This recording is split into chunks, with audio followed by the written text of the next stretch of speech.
And there are two problems here in this. Problem number 30. A shopkeeper sells a box costing rupees 900, giving 15% discount. Find out the sales price of the box. Right. Let us solve this first. So, if the cost of the box is 100 rupees, he is giving a discount of 15%, which is going to be 85. Right, cost of the selling price will be 85 rupees. So, same way we can go with this. If it is 900 rupees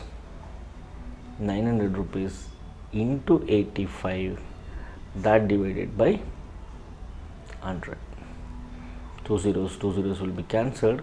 9 5s are 45, 5 4 carry, 9 8s are 72 plus 4 76. So, is the selling price is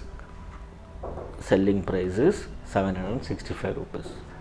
Right, it's very simple one. Let us take this second example here, second problem.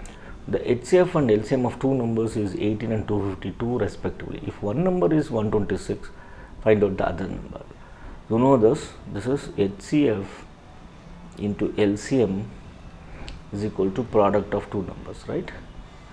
Product of two numbers, that is nothing but first number into second number. So, they have given HCF, that is 18, LCM is 252 and first number is 126. We need to find out second number, right? So, therefore, second number is equal to 18 into 252, that divided by 126. Now, let us check out here. 126 ones are and 126 twos are. So, this will become 18 into 2. So, 18 twos are 36. So, the second number is 36. This is what the answer for the second problem. Hope you understood.